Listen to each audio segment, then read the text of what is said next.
Hello, আসসালামু আলাইকুম বন্ধুরা, আমার প্রিয় ভাই ও বোনেরা সবাইকে জুম্মা মোবারক। তো জুম্মা দিনে আজকে আপনাদের সামনে আপনাদের বোন হাজির হয়েছে আস্ত খাসির রান নিয়ে। তো এই আস্ত খাসির রানটার ওজন ছিল 1.5 কেজি। তো খাসির রানটাকে আমি ভালো করে ধুয়ে পরিষ্কার করে নিয়েছি। আর সকাল ভোরে উঠেই আমি পোলাও রান্না করে নিয়েছি। আর আজকে হচ্ছে গিয়ে পোলাও আর এই খাসির রান আর জর্দা আমার অর্ডার ছিল। তো পোলাও আর জর্দা তো আমার রান্না কমপ্লিট। আর এখানে হচ্ছে গিয়ে এখন আমি খাসির রেজালাটা রান্না করে নিব। তো আমি সব মশলা দিয়ে দিচ্ছি।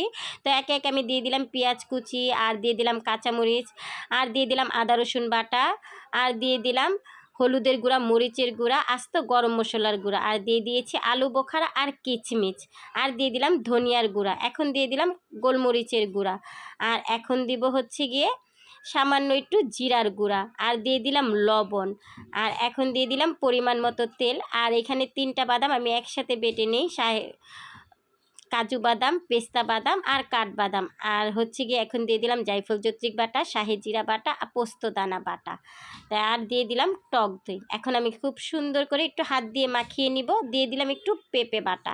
তো এখন আমি ভালো করে একটু হাত দিয়ে মেখে তারপর হচ্ছে গিয়ে চুলাতে বসিয়ে দিব। তো মাংসটা যখন একটু কষিয়ে আসবে তখন আমি দুধটা দিয়ে দিব। আর নামানোর আগ দিয়ে আমি এখন কোনো ঘি দিচ্ছি না, আমি হচ্ছে গিয়ে খাসির রেজালাটা নামানোর আগ দিয়ে ঘি আর হচ্ছে গিয়ে পেঁয়াজ বেরেস্তা দিয়ে নামিয়ে নিব। এখন হচ্ছে গিয়ে আমি একটু চুলাতে বসিয়ে দিব।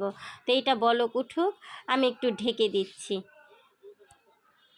আর আমি সকালে উঠে ওই যে বললাম না পোলাও আর হচ্ছে গিয়ে আমি জর্দা রান্না করে নিচ্ছি। তো এখন আমি দুধটা দিয়ে দিয়েছিলাম, সেটা একটু দেখাতে পারিনি। আর এই তো খাসির রানটা আমার রান্না করা কমপ্লিট। এখানে আমি হচ্ছে গিয়ে পেঁয়াজ বেরেস্তা আর হচ্ছে গিয়ে ঘি কিন্তু দিয়ে দিয়েছি। আর এটা আজকে আমার অর্ডার ছিল। এই তো খাসির রানটা রান্না করা কমপ্লিট আমার। তো কেমন হলো সবাই একটু জানাবেন। আর আজকে এটা অর্ডার যাবে আলহামদুলিল্লাহ, সবাই আমার জন্য।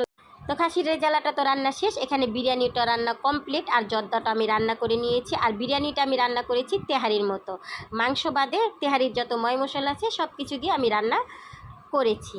তো আলহামদুলিল্লাহ আমার রান্না কমপ্লিট। তো দেখা হবে আমার পরবর্তী কোনো ভিডিওতে। তো আমি তো কেটে কেটে ভিডিওটা করছি কারণ অনেক বড় হয়ে যায়। আল্লাহ হাফেজ।